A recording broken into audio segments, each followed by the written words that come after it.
Well, hello, good morning. It is Wednesday, March 4th, 2026. Welcome to Mornings with Ken Rosato, live both on the East Coast in New Jersey and the New York City metro area, and also Southern California, West Coast now, Los Angeles, San Diego. Hello to you. Now on LACA. I will eventually get that 20 to 30 years from now. The phone lines are open, 888-658-0234, 888-658-0234. Meteorologist Mike Favetta has the weather near you. This weather is brought to you by Audio Nova, your hearing experts, serving all of New Jersey with 13 locations. All right, Mike, looking down 53 beautiful degrees, even though it's overnight still in Los Angeles. Sure. But the exciting part is looking here, it is 38 in Trenton, 41 in northern New Jersey. These are We've got exciting warm moments. weather. It's going to feel great this afternoon. And you know why, Ken? We'll finally see some blue sky today. We'll get some sunshine around, no more of that gray. I mean, it was pouring sleet yesterday after we finished the show. Just widespread pink on the radar. You can follow that live radar over on ONNJ.com. But throughout the rest of the day today, radar's going to be pretty quiet because the clouds clear and we're back to sunshine across all of northern New Jersey, and that sun really helping warm us up. There's that pink that you saw throughout the skies yesterday. That was the heavy sleet moving in through northern New Jersey, now giving way to some clearing that will look very pleasant through the next few hours. The trouble is the rain comes back tomorrow. So we're right back in the thick of it with that rain that returns throughout the day on Thursday, starting off in northern New Jersey and then spreading across the rest of the state tomorrow afternoon into tomorrow evening. So enjoy that clear sky today, as it will feel very pleasant with that milder weather. Temperatures will be in the 50s. Now, as far as the rest of the country, you see a lot of this wet weather that moves on by. Very slow moving system. They're all kind of connected one after the next. And these are rainy weather events that move through into at least Saturday. But once Sunday arrives, we start to clear things out beautifully with that high pressure that moves in, clears us out for a very pleasant second half of the weekend. And that's really the case for the rest of the country. As far as the weather is concerned, Sunday brings back this quiet pattern that will allow for very pleasant weather to take over throughout the next few days into next week. Here's the weather tomorrow, again starting off very wet and rainy throughout the morning hours, again after a sunny and beautiful day today. Then the warm front pushes through, so we get a little bit of a milder feel on the way for Friday. Still cloudy. I think Saturday starts off gray, but it turns much milder beyond that and stays dry into next week. We'll tell you all about that part of the forecast, Ken, coming up with your next weather update in a few minutes. All right, we love that. Thank you very much, Mike. And in terms of traffic right now, you should reference again, 37 degrees, Trenton 39 now in northern New Jersey, 53 degrees in Los Angeles. Now, back to traffic. We have a Garden State Parkway incident already this early hour. It is a crash on the local lanes northbound just south of exit 127, which is by 287 in Woodbridge. You can see the left lane is blocked, and that's causing just a little bit of a slowdown through there. Not a major problem, but again, you can see this live camera that we have for it. Isn't that lovely? Courtesy of Pam, our director. And again, this is on the Garden State Parkway, exit 127, local lanes northbound south of exit 127 to be specific. Garden State Parkway, a crash to report. Over to the New Jersey Turnpike, we have two different incidents to tell you about. The first one I'll quickly mention as Pam is setting up the one that we actually have a camera shot for. We have a crash on the Turnpike, Hudson County Extension eastbound, east of interchange 14, which is I-78 in Newark. All lanes open, but that's something nonetheless causing a little brake check. Now, what we do have a camera shot for, this is a disabled vehicle on the New Jersey Turnpike, Western Spur northbound, north of interchange 15E. Look at what it's causing. That all because of a disabled vehicle. So this is going into 1 and 9 in Newark. The right lane is blocked, but I guess over in that specific area, you only have 2 lanes. So when one is blocked at rush hour, this is what you got. So just beware if you're heading down near 1 and 9 in Newark. This is what you're going to get due to that one disabled vehicle. We look at the Hudson River crossings. The Lincoln Tunnel is currently reporting a little bit of traffic at 35-minute crossover time. It's 25 to 30 at the Holland. And the GWB upper and lower levels, 80-95 approach. You could see both heavy, but both moving. Right now, the crossover time they're telling us is about 30 to 35 minutes, which is actually a little slow for this hour of the morning.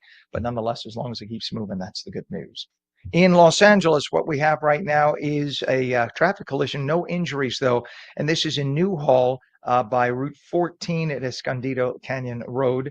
There's also a traffic collision now to report in West Valley at the 101 and the 405 where they intersect, and a collision now in Baldwin Park, and that is at the entrance. This is Route 57 and Temple Avenue by the entrance of 57. Just be aware of that. Another traffic collision there. 6 minutes past the hour, and the U.S. has shut down embassies in Saudi Arabia, Kuwait, and Beirut after drone attacks and rising regional tensions linked to the strikes on Iran. Israel confirmed ground operations in Lebanon targeting Hezbollah alongside new airstrikes in Beirut and Tehran. President Trump said the conflict should last weeks or could last weeks. Secretary of War Pete Hegseth insisted it would not become endless. Iran's Red Crescent reported nearly 800 deaths from Israeli and U.S. strikes. 6 U.S. service members and 11 people in Israel also were killed. U.S. Supreme Court blocking a lower court order that would have redrawn New York's 11th congressional district, currently represented by Republican Congresswoman Nicole Maliotakis. A state judge had ruled the district diluted Black and Latino voting power in violation of the state's constitution. The High Court's unsigned order pauses the redistricting until state appeals are resolved. 3 more liberal justices dissented. The decision marks a departure from the court's recent reluctance to get involved in redistricting fights in states like Texas and California. A jury has found a father guilty in connection with a school shooting allegedly committed by his son. The Georgia jury found Colin Gray guilty on 27 charges, including second-degree murder, because he failed to properly secure his AR-15 style gun, and his son accessed and used that gun to murder, allegedly, 2 students and 2 teachers at Appalachia High School in 2024. Prosecutors say the son, Gray, or I should say, excuse me, confusing him, the father, ignored warning signs about his son Colt Gray's alleged penchant for violence. What is confusing, though, is the son has pleaded not guilty to 55 counts. He's still awaiting trial. So how could the father be found guilty in connection with a crime that his son has not been convicted of? This will still follow through in the courts, I'm sure. Colin Gray faces the possibility of life in prison. Sentencing has not yet been scheduled for him. The case follows similar prosecutions of parents, including the Crumbleys in Michigan, holding them criminally responsible for their son's mass shooting. Over and over again, we've heard it. Make sure you secure your guns. Lock them up in a safe. 8 minutes past the hour, the U.S. Supreme Court temporarily blocked the California law that barred schools from telling parents when students change gender identity or pronouns. The majority sided with religious parents who argued the policy violated their rights to raise children consistent with their beliefs. California officials said the law protects student privacy and prevents the forced outing of transgender youth. The court's 3 liberal justices dissented, same ones as the last case, arguing the case was still moving through lower courts, valid argument. But at least for now, schools in California may notify parents. 9 minutes past the hour, remember the stories of alleged Somali American fraud at daycare centers in Minneapolis back in December. Well, the leader of a Minnesota autism center has just pleaded guilty to federal charges linked to a $6 million fraud scheme. 27-year-old Abdinajib Hassan Yusuf entered the plea on 1 count of wire fraud on Monday. He was the CEO of Star Autism Center and Smart Therapy LLC in Minneapolis and was among the first to be subject to federal search warrants late last year. Officials say that he employed unqualified friends and family members and gave cash kickbacks to parents. Star Autism recruited healthy children from the Somali community, but claimed that they were autistic to receive funding. In fact, they were actually healthy, not autistic. His sentencing date has not yet been set. A new study of nearly 250,000 health plan members found that younger adults are developing chronic conditions like high cholesterol and diabetes earlier in life. Monthly claims for major health issues, including heart attacks, strokes, and cancer, have risen nearly 40% since 2020. Gen Z and millennials show the fastest growth in medical spending, driven by earlier onset chronic illness. Regular primary care visits were associated with about 27% lower major medical costs. So the questions that come about, of course, is it that just the younger people are more cognizant of making sure they get checked and going to the doctor when they get symptoms, as opposed to older people who say, no big deal, I won't get it checked, and they go with their illnesses undiagnosed? Or is there something else afoot here? Is there something environmental causing disease in younger people? Some, of course, have alleged it was the jab, something to do with during the pandemic getting the COVID shot. There's absolutely no evidence of that. But nonetheless, this is what's floating out there. One way or the other, it does appear that younger people, and wisely so, are making sure they get to doctors when they feel sick, something older people should take a page from and learn. Make sure you are healthy. 11 minutes past the hour. Are you a taco lover with a favorite taco joint? TacoTuesday.com. Yes, there is a thing. Announced the Golden Taco Award, a nationwide community-driven competition to honor top taco restaurants. I love me a taco. Voting will take place exclusively on Instagram via at TacoTuesday.official. So at TacoTuesday.official, you'll see it pop up on Insta. Winners will be determined by verified engagement. Major taco cities featured include Los Angeles, New York City, Austin, Chicago, Miami, and Phoenix. So we broadcast in both the New York, New Jersey area and Los Angeles. That's great. And I happen to be sitting in the Miami area right now, so I feel very connected to this. Regional champions will receive promotional support, official wall art. Love me that official wall art, and media recognition. Go to your favorite taco joint. Make sure you post about it. 13 minutes past the hour. When we come back, reopening cold cases using DNA. We're going to talk about it. Plus, meteorologist Mike Favetta has the weather near you. A lot of sleet fell in much of the New Jersey, New York area. Slippery roads, some schools on a delayed opening. Check with your school district. You're watching Mornings with Ken Rosato, covering the East Coast and the West Coast. Stream daily on Roku, Fire TV, News on Samsung TV Plus, Apple TV, Facebook, and X. Now stream live on Local Now, Substack, Rumble, and Twitch. Of course, you could always get us at ONNJ.com and ONLACA.com. We're coming right back.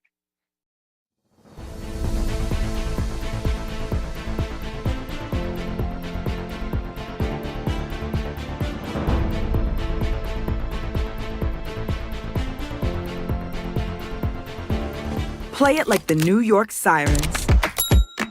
Live in the spotlight. Etch your name in lights. Embrace the noise. And when it calls you, turn it up. Get louder. Play it like they'll hear us everywhere. Because this is our team. New York Sirens. Play it big.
Welcome back to Mornings with Ken Rosato for your Wednesday, 15 minutes past the hour. Meteorologist Mike Favetta has the forecast near you.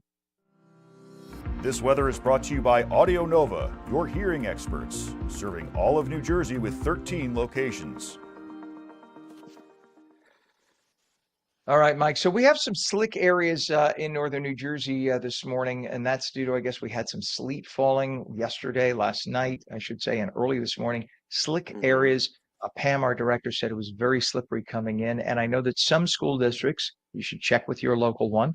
Some are asking for a delayed opening today. So check with your district before you bring your kid out and rush them into school so you can take your time a little bit.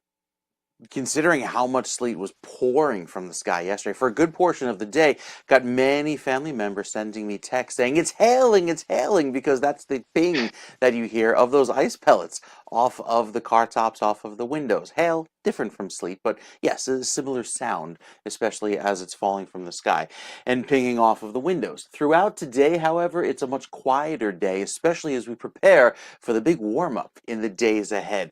A lot of that happens later on this week. So first, it's the south and southeast that enjoys that warmth. Might see some records be set there with temperatures 25 to 30 degrees above average. And then after a little bit of rain and cool, cloudy weather throughout the day on Thursday for tomorrow, and then again on Friday, not really seeing much sunshine around here throughout Friday. Saturday, we transition from the clouds and bring back beautiful sunshine on Sunday. Really see that warmth pop with that warm wind pushing in from the south and southwest throughout the day, Sunday, Monday, Tuesday, even into, I think, Wednesday of next week.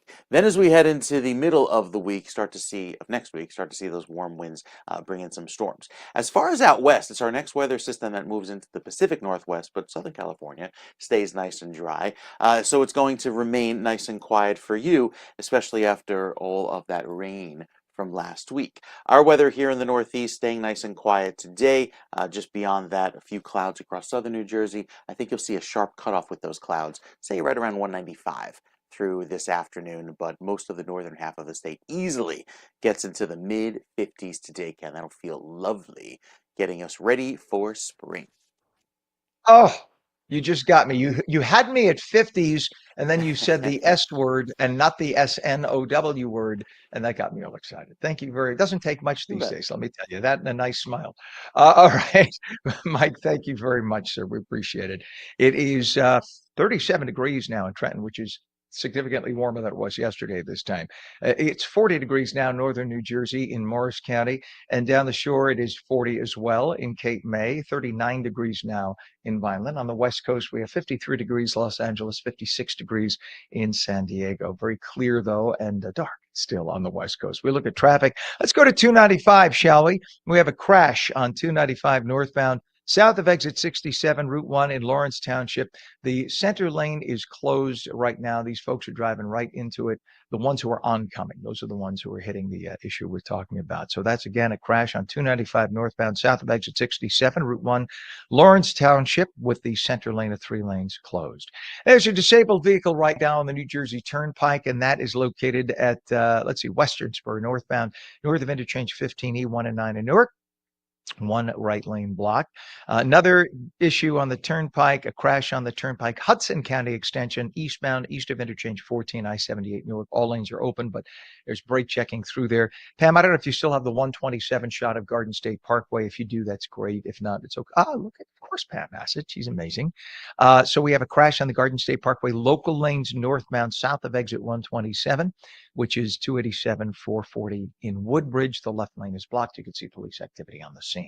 Hudson River crossings right now. The Lincoln is going to cost you 35 minutes in. The Holland is 20 to 25 minutes. GWB is already pretty slow at this hour at 19 minutes past the hour. Upper and lower levels. Upper on the right, lower on the left. Upper is a little bit better. That's going to cost you 40 minutes, 45 minutes with the lower on the left. Over to Los Angeles we go, and quickly we have a traffic collision reported in Newhall. That's at Route 14 at Escondido Canyon Road. There's a traffic collision now as well, and this is in West Valley on the 101 at the 405. And we have a collision on Route 57 at Temple Avenue in Baldwin Park. 20 minutes past the hour. Eric Schubert is the founder of ES Genealogy, and a nationally recognized genealogist often referred to as the cold case whiz. Eric grew up in New Jersey, began his journey into genealogy and genetic genealogy. As a teen, he's since helped solve major cold cases across the country using DNA and family history research. We welcome him now. Good morning, Eric. Ken, great to be with you. Thank you so much for having me.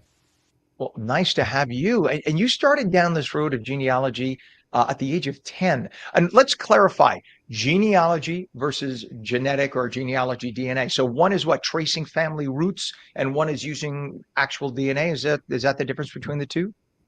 Exactly. So genealogy is just the traditional tracing a family tree using, censuses, family records, that sort of thing.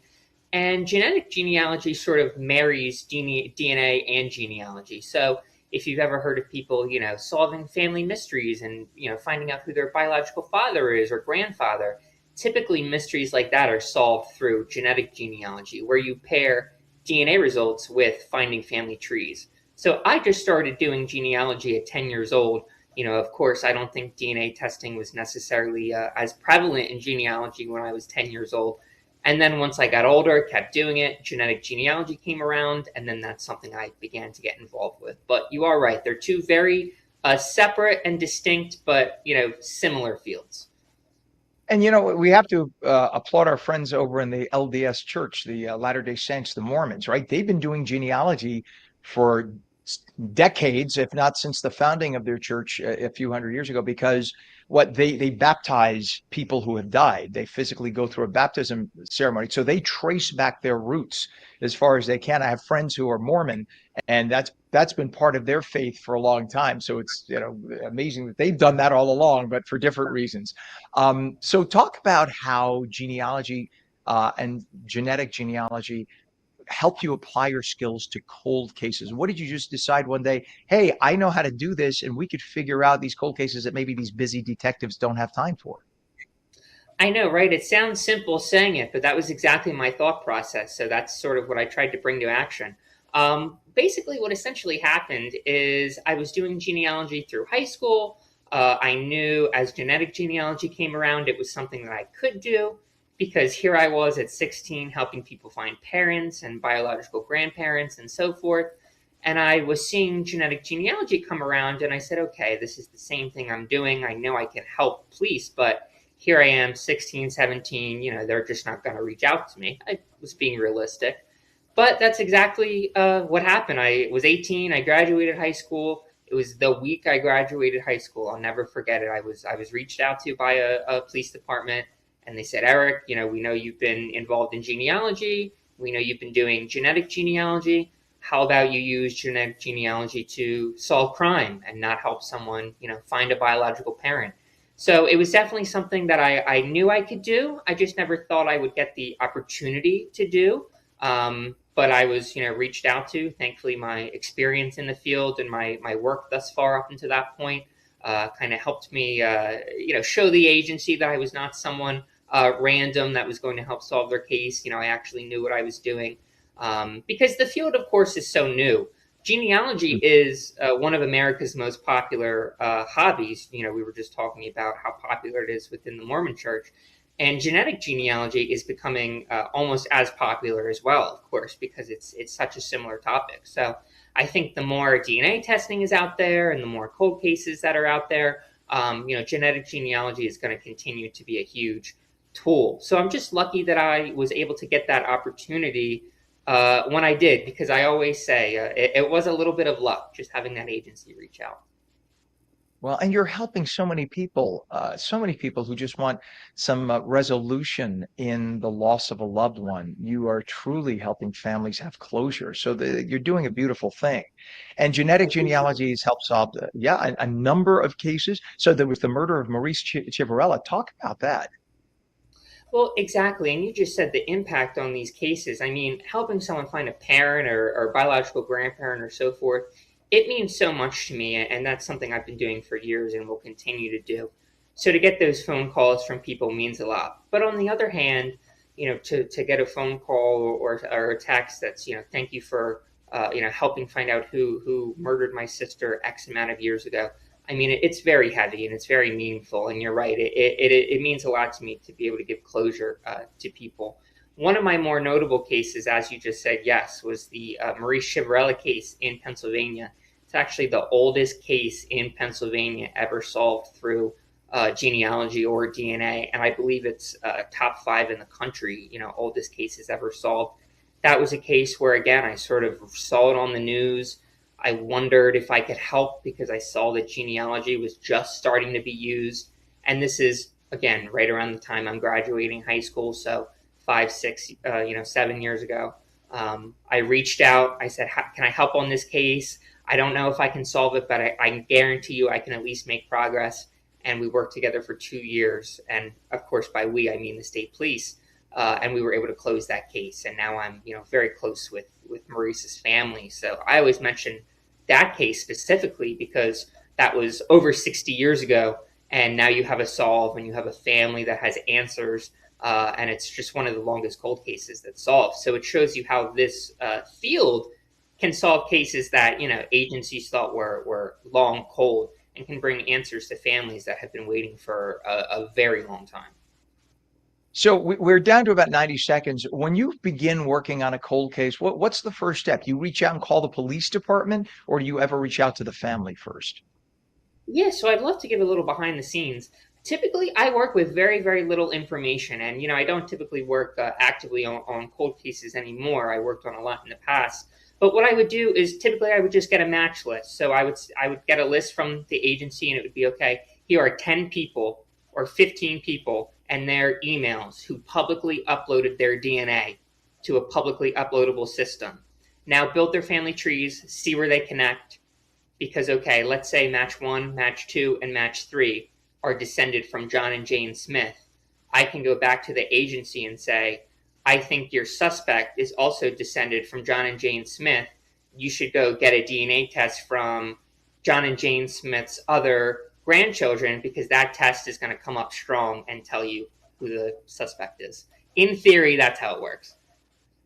It's fascinating. That is brilliant. But you know what? It takes a mind like yours to figure stuff like that Thank out. you. The average person like me would not be so detective-like. We have to have you It back gave me on again. hot and I'd cold love to to do talk it. more.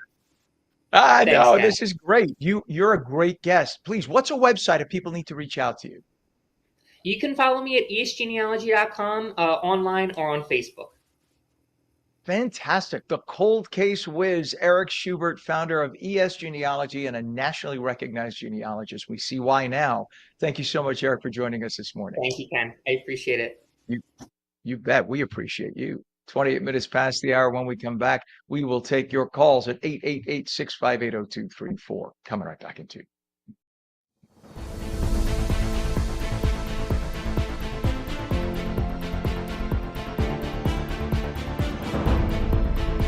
Play it like the New York Sirens.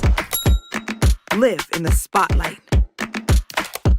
Etch your name in lights. Embrace the noise. And when it calls you, turn it up. Get louder. Play it like they'll hear us everywhere. Because this is our team. New York Sirens. Play it big.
Good morning, 30 minutes past the hour, Wednesday, March 4th. Welcome back to Mornings with Ken Rosato. Our phone lines are open at 888-658-0234. Meteorologist Mike Favetta has the full forecast for your area.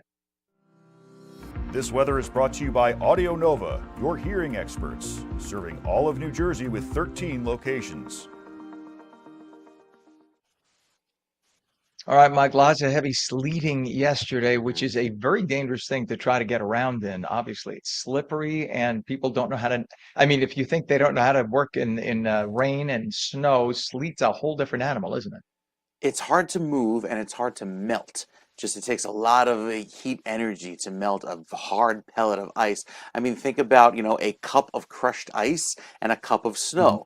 A cup of snow melts a lot more easily and compacts versus the cup of ice, which does not compact. And that's what happened on the roads yesterday, with a lot of that just moving around in the tire tracks and still around for this morning because it never warmed up all that much yesterday. Well, our forecast today points to a nice warming trend, especially in northern New Jersey, where we need it the most, thanks to all of that sunshine returning for this afternoon. The warmth, that's a trend going into this weekend. In fact, right through Sunday, we have this big ridge that takes over across the east, whereas cooler weather sets up in the Pacific Northwest and might impact some slightly cooler than average conditions down over in Southern California. The forecast for today sees all of that rain, snow, and sleet depart. We're back to sunshine for this afternoon and clouds across most of southern New Jersey, as a lot of this wet weather just kind of hangs on there for most of the southern part of the state. Southern California stays nice and dry today. Beautiful day ahead. And even as we trend milder later this week, notice how the cooler weather sets up across the Pacific Northwest, maybe as far south as San Francisco, and moves its way eastward. But this milder trend throughout the late part of the week takes over, and these warm southwest winds push in, not just for this weekend, but even into early next week. And that will feel lovely considering how dry it'll be. So nice and sunny to start off your day in Southern California. It stays that way today with not even a marine layer developing. Look at that. Beautiful to start off on Wednesday. We'll tell you more about that, including a check of the rest of your forecast, Ken. That's coming up in just a few minutes. All right, thank you very much, sir. Appreciate it. 7:33 East Coast, 4:33 West. We look at traffic really quickly, and we have on the East Coast two different crashes on the 295 here. We have a crash on 295 northbound, south of exit 67, which is US 1 in Lawrence. Two right lanes of three lanes closed on that. Another crash on 295, and this is on 295 northbound at exit 29, Route 30 in Barrington. The left lane of three lanes closed there. Disabled vehicle now on the New Jersey Turnpike, and this is on the western spur northbound, north of interchange 15E, 1 and 9 in Newark, all lanes open. And we have a New Jersey Turnpike Hudson County Extension crash, and this is located at interchange 14, I-78 Newark. Right lane is blocked through there, so that's causing a little bit of a slowdown. Your Hudson River crossings, Lincoln Tunnel, it's going to cost you about 35 minutes in and through. The Holland Tunnel is 20 to 25 minutes, and the GWB very heavy this morning, upper and lower levels, 80-95 approach. Both basically stopped. Look at that. That's the upper level on the right, lower level on the left, and things are very slow going through there. So that's going to cost you about 45 minutes in. Looking at California right now, we take a look at the roadways there, and we have an issue with a fatality, a very serious accident. So this is going to shut things down, I'm sure, in West Valley 101 at the 405. We have issues with a traffic collision right now in Baldwin Park at Route 57 at Temple Avenue. And then there's a collision right now in West LA at La Cienega Boulevard on ramp and off ramp. So where they meet right there, I guess somebody was coming on, somebody was coming off, and they collided. So be careful going through that area. We have a guest on right now who, I was going to say we'll test their audio live on the air because we're having some audio problems, but now we have them. So that's a good thing. Michael Barish, we've had on before. He's the managing partner at Barish and McGarry, which is a law firm you've seen. I'm sure their ads on TV. They've represented thousands of 9/11 victims and their families. Michael's office is located just a few blocks from Ground Zero. He's also a two-time 9/11 cancer survivor himself. As we approach 25 years since the 9/11 attacks, Congress has taken action to address a $3 billion funding shortfall in the World Trade Center health program. But questions remain about those who are still getting sick. Let's welcome Michael Barish. Good morning, Michael. And thanks for having me back. It's good to have you back. Thank you again. And Congress recently passed a bill to address this funding shortfall. So why was that so critical? Well, the program was in danger of not being able to accept new patients had this funding not been granted. This fulfills a pledge by Congress to, quote, never forget the victims of 9/11, which sadly all too many legislators were forgetting. So now that we have the full funding, that's wonderful. However, if they don't lift the hiring freeze at the Department of Health, it doesn't do us much good to have all this funding if they're not willing to spend the money to rehire all the people who've been let go, including some wonderful doctors and nurses at the World Trade Center Health Program. And also, the funding was for to continue grants to study illnesses that may be linked. They were very close to coming up with some suggestions to add some heart diseases, some autoimmune illnesses. Ken, did you know that in 2012, no cancers had been linked to the World Trade Center toxins?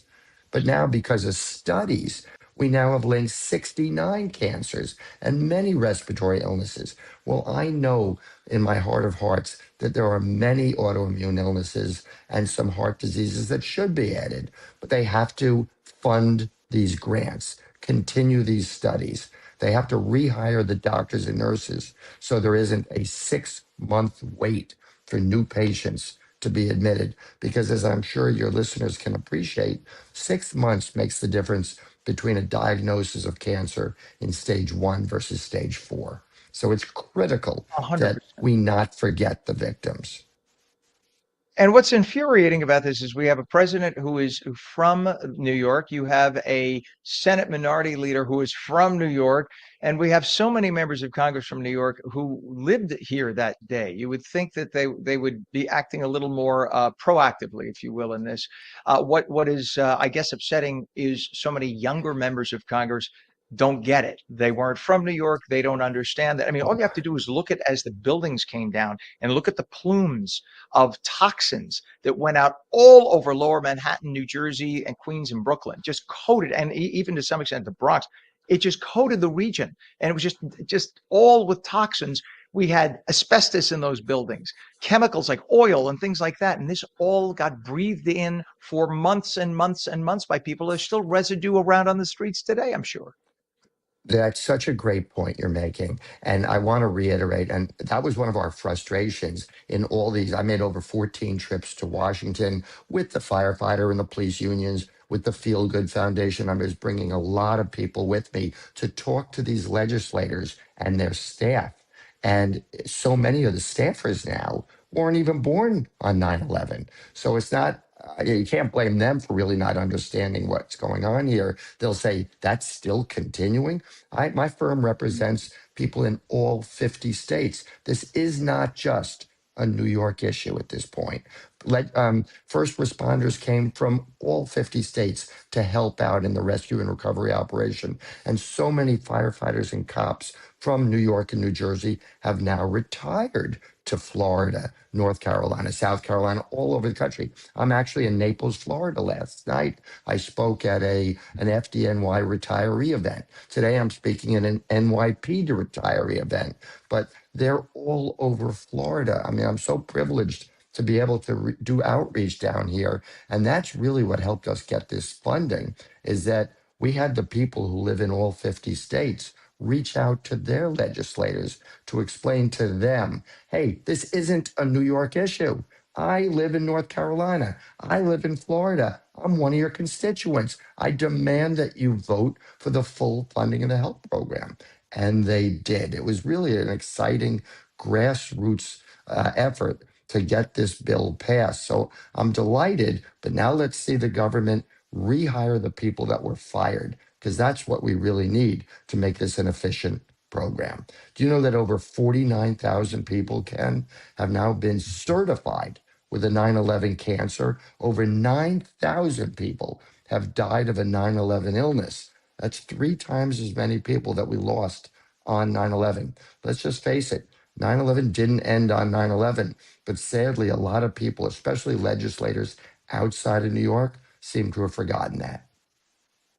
Yeah, sadly. And just to reinforce what you're saying, you're in Naples. I'm in Fort Lauderdale right now, and I go back and forth between here and New Jersey. And one of my neighbors in the building that I'm in right now was a police officer who responded on 9/11 and is registered on the list. So Good. it does go on and on. It's sort of a diaspora, right, of people who came from Lower Manhattan, whether they were first responders or just people living in Lower Manhattan. If they were Yeah. impacted by breathing that dust, they better get on the list. So let's talk about that, how important it is to be on the list before anything happens. So even if you think, I'm fine, get on the list. Please talk about that. All right. Well, it's been 25 years since 9/11. It's hard to believe. A quarter of a century will soon be upon us. And the most difficult thing for my firm, and I represent now over 45,000 people, it's not just first responders, Ken. It's 300,000 downtown office workers who believed the EPA when they assured us that the air was safe to breathe. They wanted to reopen Wall Street, which they did the very following week. So those people are, many of them have retired. The 50,000 students and teachers, you use the word diaspora. That's a great word to describe what happens to kids who graduate from grade school and high school, go to colleges all over the country, and then stay elsewhere. They need to be able to prove sometime, God forbid they ever get cancer, that they were living, working, or going to school in Lower Manhattan.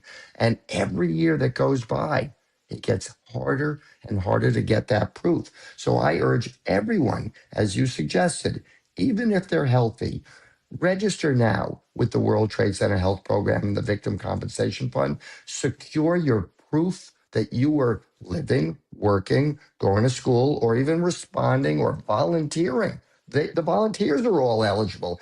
Anyone who is exposed to those toxins, and at the Pentagon as well, they're entitled to the benefits of the World Trade Center Health Program. And if they ever get cancer, in most cases, they're entitled to $250,000. If they ever die of their cancer, any time in their lifetime, and then for the next 64 years, their family is entitled to financial security that will allow them to keep their home, to send their kids to college. But you need to get that proof secured now. Don't leave it to your spouse or your family to try to find witnesses. Listen, with my database, we're able to help so many people find witnesses. But let me tell you, it's so much easier if I have the help of a living and healthy client who can say, oh, I'll call this guy or that woman because they were with me. And then we get an affidavit from that person. We warehouse it. You don't have to apply. You're not going to get any money unless you get sick. God forbid you ever do get sick. But the worst thing, the most heartbreaking thing is to have a really sick person not be able to come up with witnesses, or their company that they worked for is now out of business and there's nobody to write an employment verification letter. So protect yourselves, protect your families, get that proof of presence now. And also, if I can nag a little bit, go for a full body skin exam, because skin cancer is the most common cancer in the 9/11 community. They found my skin cancer under my right thumb. My office, as you said at the beginning, was just 2 blocks from ground zero. It was under my nail. I didn't see anything, but fortunately, the dermatologist who I visited, he had one of those lenses. He said, I don't like the color, Michael, under your right thumb nail. And I said, really? You took it? That's an, He took a little sample. It turned out to be squamous cell skin cancer, but I got it early. It didn't metastasize. It didn't become a melanoma. So right. everybody, be your own advocate. Get your proof of presence now. Go get your skin checked. For women, go for your annual mammograms. For guys, don't ignore your prostate. Go for an annual exam. You know, you don't have to die from cancer if it's caught early. Amen to that. Michael Barish, managing partner at Barish and McGarry, a law firm that's represented literally thousands upon thousands of 9/11 victims and their families. Thank you for coming on this morning, as always. Ken, as always, thank you. You bet. 45 minutes past the hour. When we come back, there was a buzz at Tampa International Airport banning passengers from wearing PJs. We'll explain. Coming back in 2.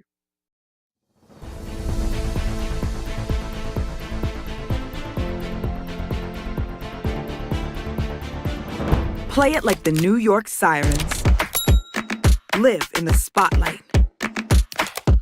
Etch your name in lights. Embrace the noise. And when it calls you, turn it up. Get louder. Play it like they'll hear us everywhere. Because this is our team. New York Sirens. Play it big.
Welcome back to Mornings with Ken Rosato for your Wednesday, 47 minutes past the hour. Meteorologist Mike Favetta has the forecast near you.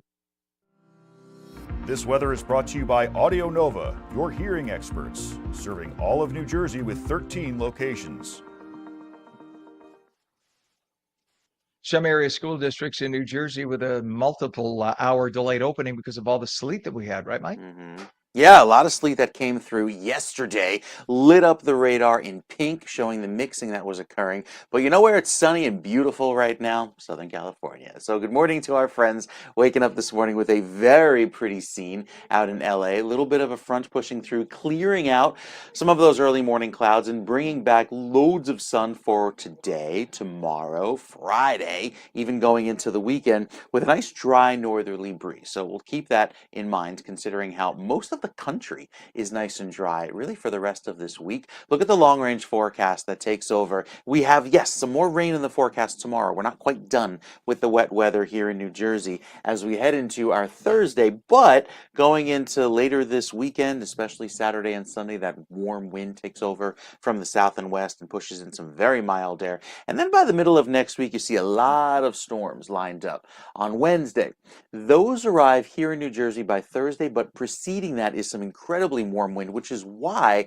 we're in the 70s across the East Coast for much of next week. So first, have to enjoy the warmth today as that front slides south. We tap into some sunshine across northern New Jersey this afternoon. Right back to the rain tomorrow. It's going to be a wet overnight, starting our Thursday rather wet and staying wet throughout the day with on and off showers and storms. And then some milder weather takes over into Friday, but cooler for Saturday with a weak front. And there's that beautiful weather clearing out just in time for a nice dry start to our Sunday. Great way to kick off the second half of the weekend with some very warm weather. Looking forward to the springtime warmth, Ken. We'll tell you all about it with your detailed New Jersey forecast coming up in just about 10 minutes. Loving that. Thank you so much, sir. It is 49 minutes past the hour, and social media was all abuzz over rumors that Tampa International Airport was banning passengers from wearing pajamas at the facility. Now, for those of you who are probably above 35 or 40, you'd say, who the hell is wearing pajamas at the facility at the airport? Lots of people. And yes, even some older people. And the buzz was that they were going to ban this activity. But while that turned out not to be true, it sparked a bigger conversation about travel style and whether comfort has crossed the line into carelessness. Well, fashion expert Don Del Russo is the founder of LiveTheGlamour.com. That's glamour with an O-U-R. And she is here to talk about that and more. Good morning to you, Don. Oh, I'm not hearing it. Let's see, Pam. Pam? All right. You know what? Let's let you check. We'll let you come off cam for a second and check in your settings. I always say check the settings with the microphone. Sometimes the mute gets hit. I've done it here on mine and I'm on every day. It just happens. The little mute. So look at the little speaker symbol, and if you see an X through it, click on that and you'll get your microphone back. Happens all the time. Don't know why. Yeah. It's just the computer just does that every now and then. So let's just once again talk about until we get audio. Pam, you get in my ear and tell me when we have audio back. In terms of weather, once again, for those of you in the Southwest in California, Los Angeles, as Mike was saying, you're gonna have beautiful sunshine today. Highs getting up into the 70s. It is you're waking up right now to 52 degrees, clear skies. In San Diego, it's 55 degrees now. Absolutely beautiful. All right, we got Dawn back. See, sometimes a little reset is all it takes. So let's come back to Dawn. But Dawn, there's a pajama. It happens to me, and I'm on every single day. The computer has a life of its own. So the pajama trend, I travel by, I'm at the airport every 2 weeks. I see it all the time, especially if you're taking an early morning flight. Dirty looking wrinkled sweats. I mean, you could tell the person, there's no makeup, the hair's a mess. They literally rolled out of bed and caught an Uber, and they're catching their flight.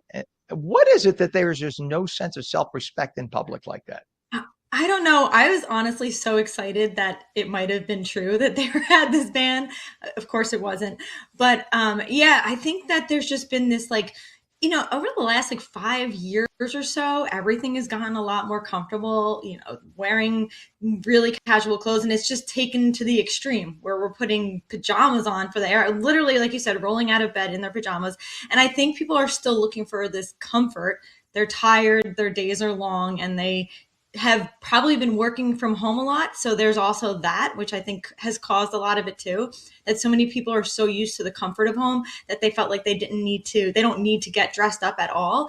And you have to reconsider, you're going into the airport. There are a ton of people, you have to pull yourself together in some way. And I have a lot of simple ways to do that you can still feel comfortable. It can still feel like your pajamas. Honestly, some of the clothes, if you want to wear them to bed the night before, wake up in them and go to the airport. If it's still like a matching set that you just picked up, maybe you can do that if you want to roll out of bed that way. But it's got to be Dawn approved casual wear, right? Otherwise you can tell right away, unfortunately. Yes, I mean, I've seen I know, horrible. If you go back in time to the airports, people used to love to get dressed up. It was a thing to be dressed up, to look nice. It was like, they were presenting themselves in a certain way. And now it's just taken this downfall. And I think you can really start with really nice loungewear. There's so many different brands. And I don't mean you need to go to these big, huge stores that are selling sweatpants for $100, although I'm not against that.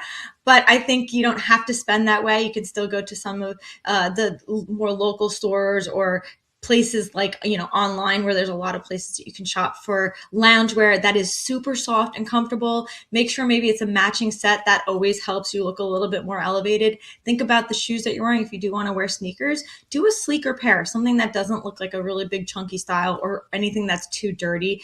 Try to find something that looks nicer than just a typical sneaker. I think those are good ways to start, good places to start. And then if you really want to take it to the next level, layering outerwear is such a good way. If you need to keep, your very comfortable clothes underneath, pick a coat that looks nice that you can wear over it, so you're kind of not showing it. It looks a little bit more stylish. Put a pair of sunglasses on. It'll really help your look kind of stand out a little bit and look a little bit more elevated. So those are just a few. There's a lot of different ways you can do it, but those are just some to start.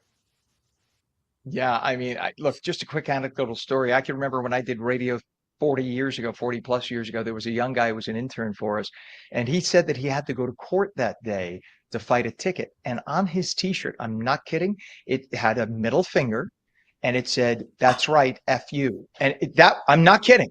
That kid was like 18, No. whatever. And we were teasing him on there. Said, "You're going to go before a judge with that?" And he had this, very idealistic 18-year-old, well, it shouldn't matter what I'm wearing. Yeah, but the Oh, judge is that a human is being and has eyes.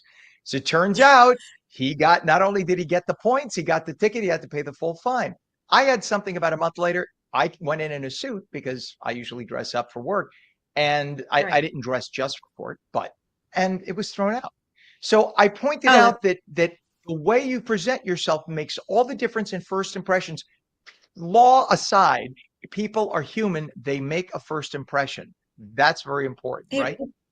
it's so true. It's really true. And it's people are, I mean, you're looking at a huge audience of people in an airport, and you're in the airport around people. You're getting on an airplane around people. You're getting off into another airport around people.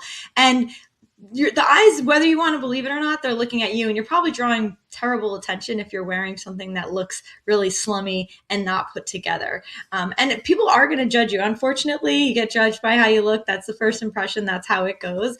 And so pulling yourself together really does matter. It's going to make you feel good too. I always say that. I'm like, besides other people caring about what you look like, it matters how you feel. You know, when you put nicer clothes on and you feel like you're walking through the airport looking a little bit more styled and not frumpy, you're going to feel good wherever you're going to get to. You're going to feel better about going there. And, you know, hopefully it's a vacation, but it does matter, you know, how you put your stuff together and what you look like.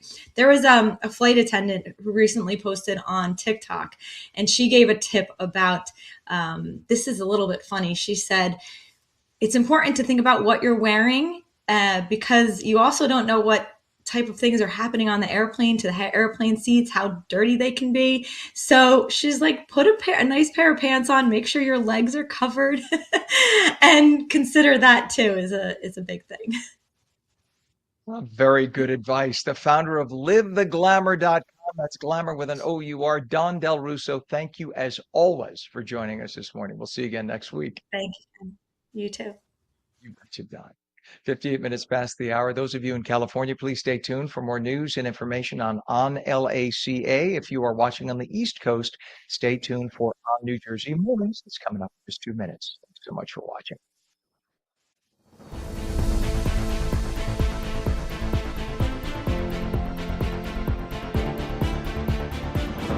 Play it like the New York Sirens. Live in the spotlight. Etch your name in lights. Embrace the noise. And when it calls you, turn it up. Get louder. Play it like they'll hear us everywhere. Because this is our team. New York Sirens. Play it big.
Good morning. It's 8 a.m. Wednesday, March 4th, 2026. Welcome to On New Jersey Mornings. I'm Ken Rosato with the phone lines open for you at 888-658-0234, 888-658-0234. Did you get hit with all that falling sleet yesterday and Slippery conditions on the roads today. Got to give yourselves extra travel time. Mostly cloudy and milder, maybe a shower, highs to the low 50s, but a little slower getting off the ground, if you will. Meteorologist Mike Favetta has the full Garden State forecast.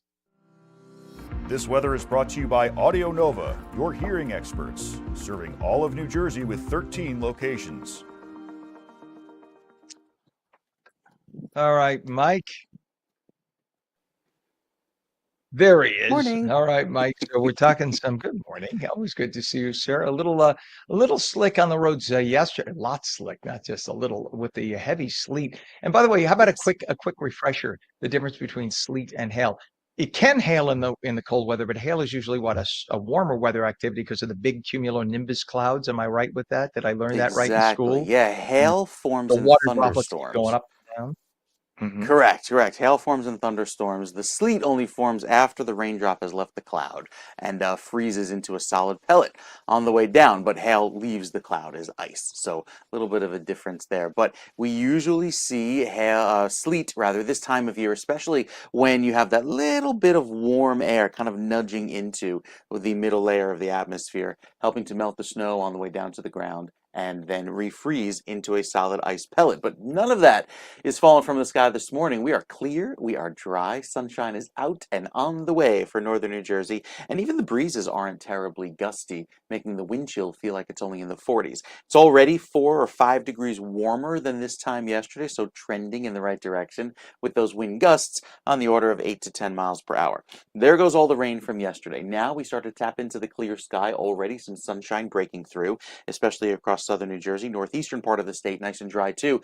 Look at these highs, upper 40s all across northern New Jersey, low 50s back through Hackenstown and Randolph. Might even see some spots of fog. But overall, if you're headed out today, maybe to get your hearing checked. By the way, happy National Hearing Day from our friends at Audio Nova. It's a national holiday for them, but it's still clinic locations open, so great day to head out and enjoy the beautiful weather. With our forecast today pointing to the sunshine and 50 in Newark.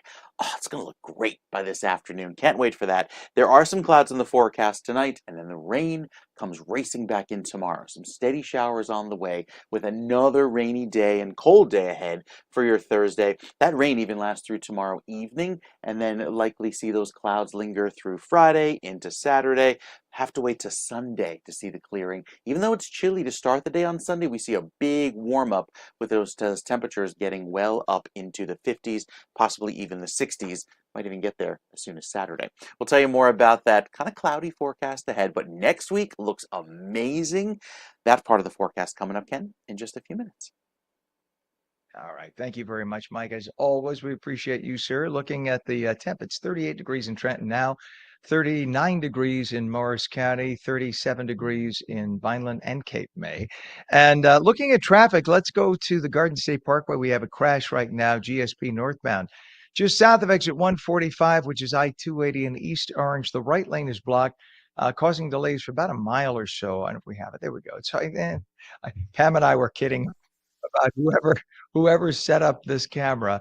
I don't know. You're getting a great shot of the parking lot, but I get it. That might have been the only place that had a camera mount, and you are getting 2 different roadways. So you're getting an approach there between the sign and you get a little bit of the roadway. But I get a kick out of that. It's almost like someone said, you know what? I got to get to a wedding, Rosato. I'm going to just throw the camera right here. I think it's good enough. I don't know. That's just in the back of my mind, the weirdness that I have. We have some other issues, though. Weirdness aside, we'll talk about that in another show. We have a disabled vehicle now on US 1 and 9 truck route northbound at Duncan Avenue, Jersey City. The right lane is blocked there. To Route 21, which is often trafficy in the morning, but this is especially so, we now have a mess. A disabled tractor trailer on Route 21 northbound south of exit 6, which is Belleville Turnpike, where I used to live in Belleville. I know exactly where this is. Right lane closed. That is going to cause a mess on Route 21. So if you're taking Route 21 in the Belleville area, get off before there, like at Nutley. You can get off and go around. That's going to be a mess. We have a disabled vehicle, I-78 eastbound west of the New Jersey Turnpike Toll Plaza, Newark. The right lane of 3 lanes closed. And right now on the 295 northbound, there is a crash south of exit 67 US 1 in Lawrence Township. Right lane of 3 lanes closed there.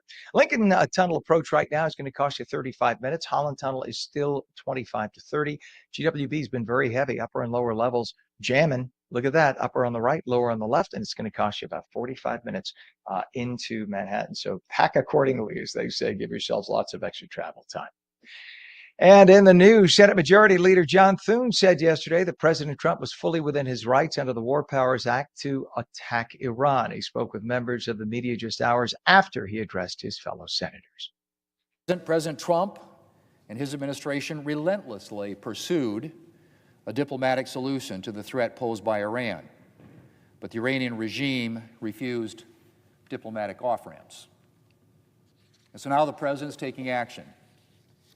My prayers are for the success of the mission and, above all, for the safety of U.S. personnel in harm's way. 4 U.S. service members have lost their lives as a result of Iranian attacks. My thoughts and prayers today are with their families and loved ones and with their fellow service members. While the Constitution does grant Congress the authority to declare war, the War Powers Act gives presidents a 60-day window with a 30-day extension to deploy troops to a hostile situation before having to notify Congress or ask for approval. Excuse me, I have a cough. And I do not have a cough button here where I am today. Otherwise, I would press that. Excuse me. Meanwhile, yesterday, the U.S. consulate in Dubai was struck by an Iranian drone. It caught fire. They were able to get that fire out. No word on any injuries, but it looks like people were mostly evacuated from that building prior to that happening. Scary moments for passengers aboard a United Airlines flight from LAX to Newark. The 787 Dreamliner had just taken off when the left engine caught fire. Smoke could be seen coming from the jet as it stopped on the runway.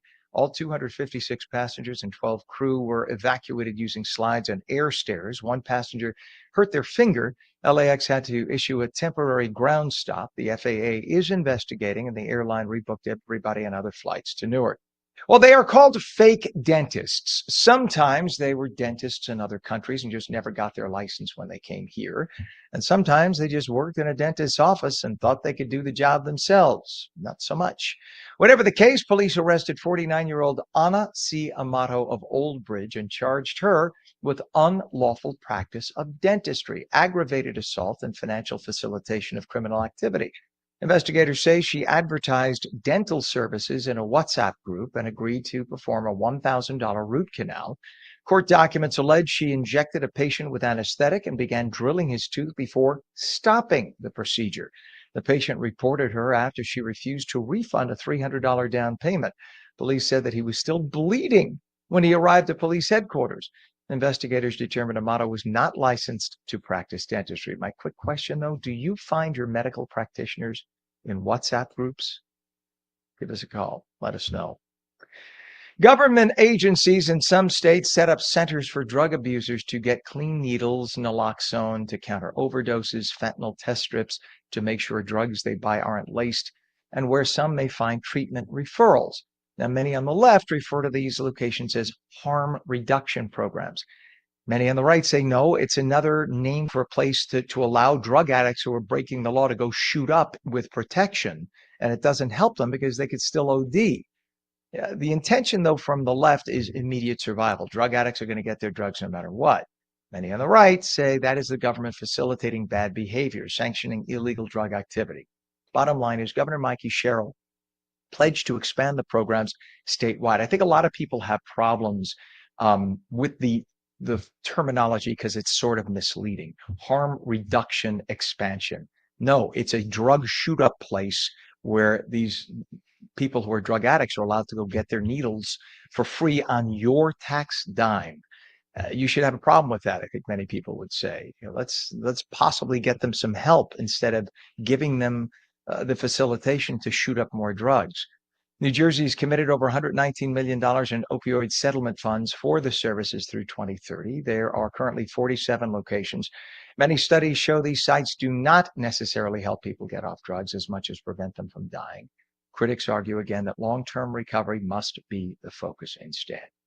It's 8:10. The New Jersey Conservation Foundation will purchase 835 acres in Evesham for $15 million to block any development. The land will be added to the neighboring 1,300-acre Black Run Preserve, a key tributary feeding into the Runcocus Creek watershed. The $15 million came from the Pinelands Commission, Burlington County, and the State Green Acres Program. Environmentalists say the deal protects water quality and wildlife habitat. Many residents are complaining, though, there is such a huge need for housing, and this simply blocks more land from development for people who could use it. It's 8:10. An Essex County jury sentenced 42-year-old Terrence Mells of Newark to 154 years in prison for sexually abusing 3 minors. He was convicted on several charges, including first-degree aggravated sexual assault and witness tampering. Prosecutors said the abuse occurred repeatedly between 2015 and 2023, beginning when the victims were just between the ages of 12 and 14. Authorities also proved that Mills threatened one victim after learning that he was under investigation. The Franklin Lakes-based medical supply company Becton Dickinson, or BD, has donated $100,000 to Rutgers School of Nursing Student Emergency Fund. The money goes to undergrad and graduate students facing unexpected emergencies. The fund was started in 2011 with a $12,000 gift from the New Jersey Association for Continuity of Care. It has since grown to meet the demands of nursing students in need of emergency support, especially during and after COVID. The fund provides financial help to students facing urgent, unplanned expenses like help with transportation to clinical placements and costs related to licensing exams. A seal pup rescued from a roadway in Harvey Cedars is showing improvement at the Marine Mammal Stranding Center. Police initially blocked traffic to move the seal to safety before rescuers transported her for care.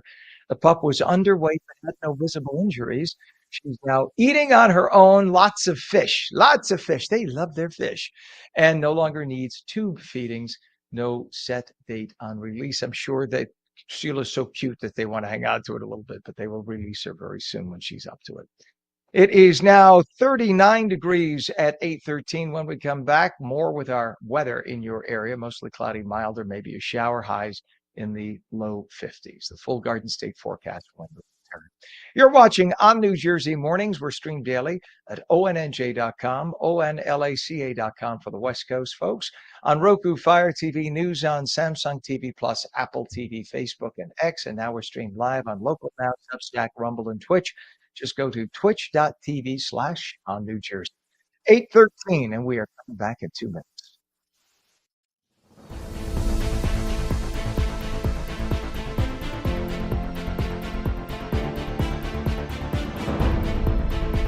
Play it like the New York Sirens. Live in the spotlight. Etch your name in lights.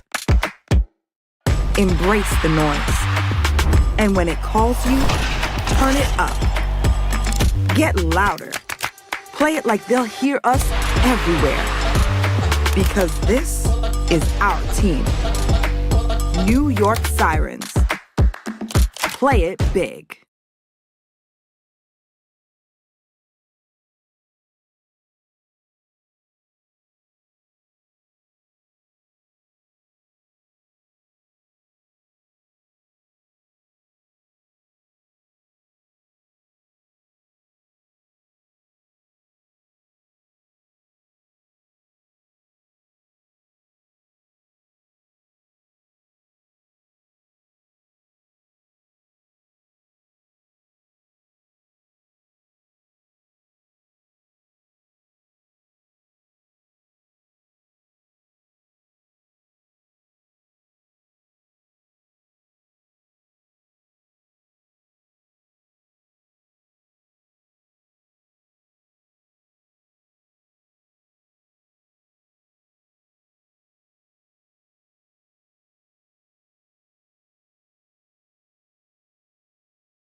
Welcome back to On New Jersey Mornings for your Wednesday at 8:15. Mostly cloudy, milder today. Could be a shower. Highs up to the low 50s. Sorry, I got excited by that. Meteorologist Mike Favetta has the Garden State forecast for you. This weather is brought to you by Audio Nova, your hearing experts, serving all of New Jersey with 13 locations. So, Mike, we had a lot of sleet falling yesterday, and some school districts in New Jersey have a 2-hour delayed opening. So check with your local district before bringing your child to the school bus. And there are still snow piles on the side of the road, Ken. So people parking at about good 2 feet into the street. And now the school bus is having trouble going down. I just saw one on our block that was taking its time because those cars are creating a really narrow path. Well, with that, we have the warmer weather today. And anytime warm, humid air rolls over snowpack, you typically get fog. And that's what's occurring with a little bit of haze and reduced visibility. Not terribly, but down to about 2 or 3 miles in some locations across the state. That all occurring as the skies start to clear out. Beautiful clear sky just at the tippy top of New Jersey, right there in Montague, over at High Point State Park. The rest of New Jersey will see that clearing through the day, especially the northern half, allowing for that warm up to 50 over in New Brunswick. A little bit cooler down the shore thanks to that wind coming off of the water today, but overall it's a light breeze that will allow for more sun through the afternoon as those skies clear out. Then we tap into tomorrow with the rain that returns all day long. It's another soggy, soaking wet day. Plan on that wet weather to last through the afternoon into the evening with that cool feel. And even with that wind chills back in the 20s and 30s tomorrow. So a cold rain. Might even see some isolated pockets of mixed precip, maybe with some rain and snow mix and some ice pellets in there, just in the hills in northern New Jersey tomorrow. Friday also a little chilly and cloudy, but look what happens by Saturday. The warmer winds push in. That will allow for temperatures to climb into the 60s, especially across southern New Jersey, and then the rest of the state sees that nice milder trend. So this is from overnight, and yesterday we saw all of that rain and sleet and snow exit. Hence, like Ken was mentioning, some residual delays this morning. But the rest of the day looks much brighter. Lots of clearing as all of these clouds will eventually move their way south and bring back lots of sunshine through this afternoon into this evening as we enjoy slightly longer daylight hours. Remember, we fast forward the clocks this Saturday night, so we'll see those nice late sunsets approaching 7 p.m. as we head into next week. That'll be nice. Again, back to the rain tomorrow. You see some of those downpours coming in. Still chilly on Friday, but Saturday sees the warm up with a little bit of a milder trend, especially inland down the shore. If you're at the coast, it'll be freezing with temperatures down around 40 degrees or so. But then as we head into Saturday, nice clearing throughout the day, and that will allow for a very pretty feel going into next week. Speaking of, next week has a nice warm southwesterly wind, pushing our highs well above average. We'll probably hit 70 each and every day, Monday, Tuesday, and Wednesday with that sunshine, and then Thursday sees a line of storms come through that clears out just in time for Friday. So the weekend forecast starts off gray, a little cloudy and cool on Saturday, but really see those temperatures warm up. I think we could get into the low 70s again by Sunday afternoon in some spots, Ken. All right, Mike. Thank you so much, sir. 38 degrees in Trenton. Let's go live to the Pentagon. And General Dan Raisin Kane is speaking right now, giving us an update on what's going on in Iran. Let's listen in. 86% from the first day of fighting, with a 23% decrease just in the last 24 hours. And their one-way attack drone shots are down 73% from the opening days. This progress has allowed CENTCOM to establish localized air superiority across the southern flank of the Iranian coast and penetrate their defenses with overwhelming precision and firepower. We will now begin to expand inland, striking progressively deeper into Iranian territory and creating additional freedom of maneuver for U.S. forces. Let me explain a little bit about how we're thinking about staying ahead of the enemy. First, over the past several weeks, Admiral Cooper and the CENTCOM team have refined their operational approach to the region. Their planners identified key centers of gravity that would allow Iran to project power outside of its borders. They thought about how to isolate critical vulnerabilities and determined where, with precision, the greatest strategic effect could be achieved.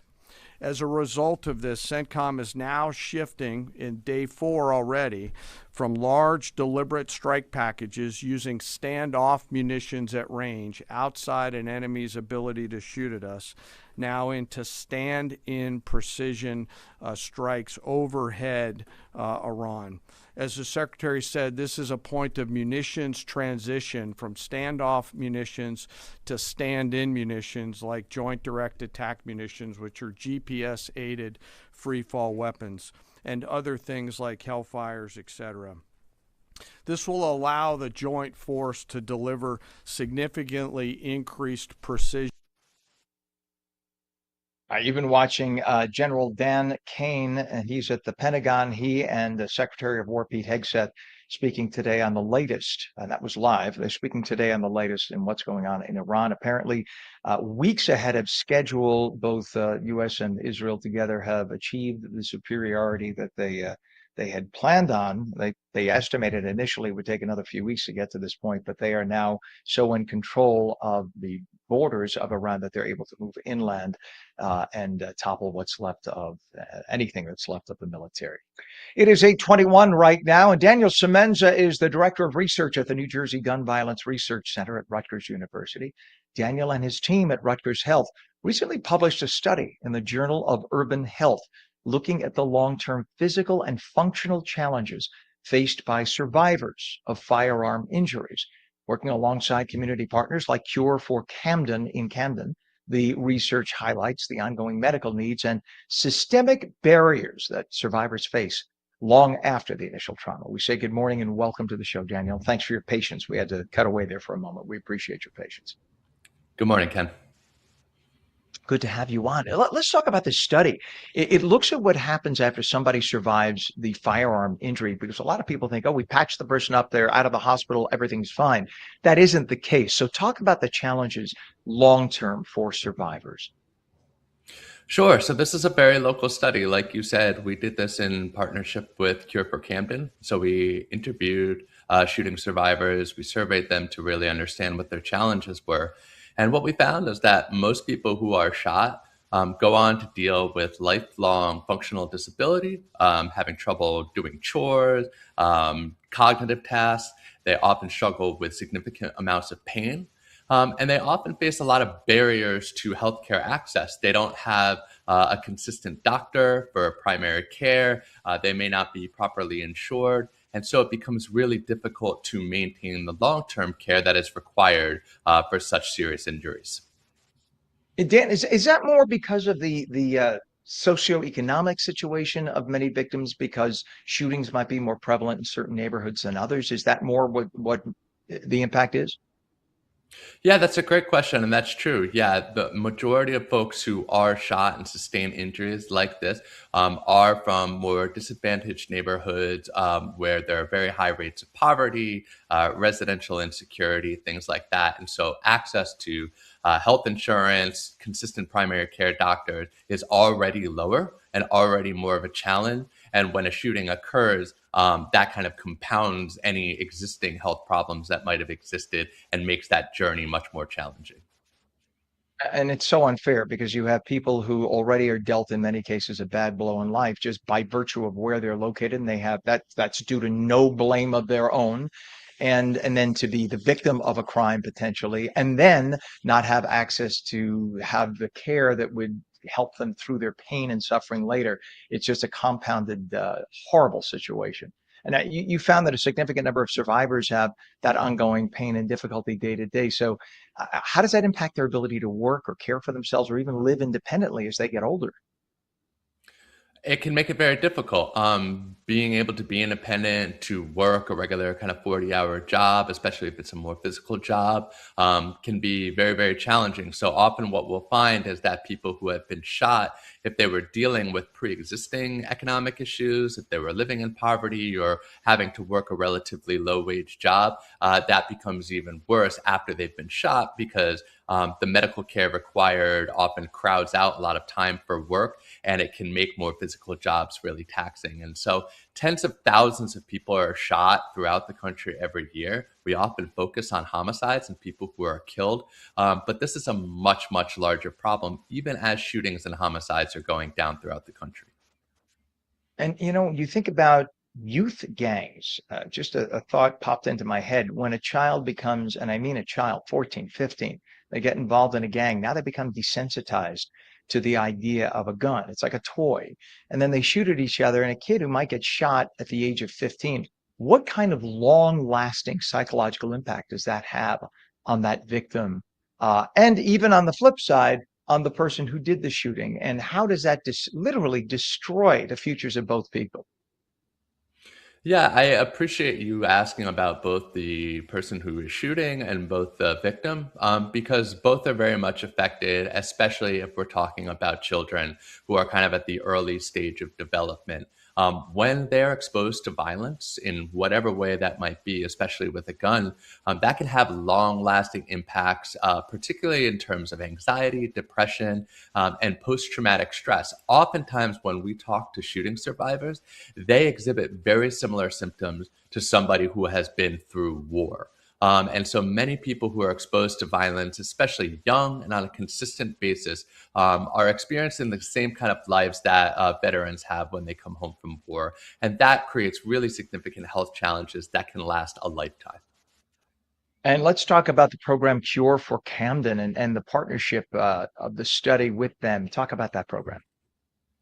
None of this would have happened without Cure for Camden, the research, the paper that we put out, the conversations we've been having afterwards.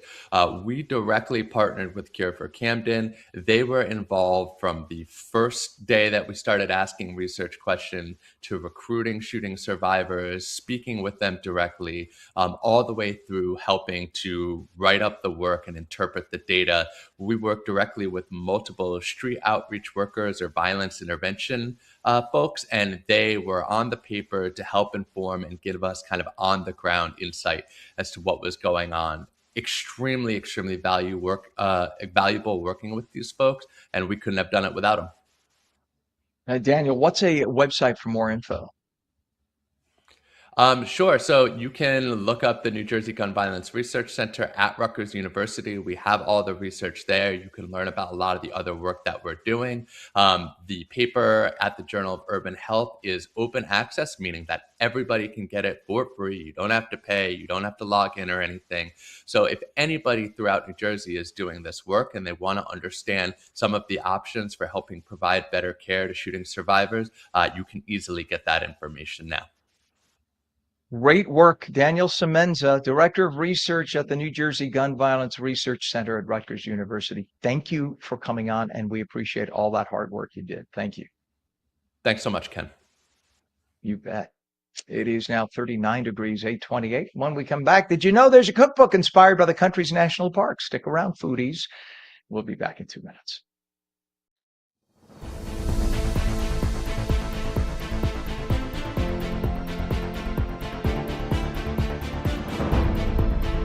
Play it like the New York Sirens. Live in the spotlight. Etch your name in lights. Embrace the noise. And when it calls you, turn it up. Get louder. Play it like they'll hear us everywhere. Because this is our team. New York Sirens. Play it big.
Good morning. It's 8:30, Wednesday, March 4th. Welcome back to On New Jersey Mornings. I'm Ken Rosato. Phone lines open at 888-658-0234. Meteorologist Mike Favetta has the full Garden State forecast.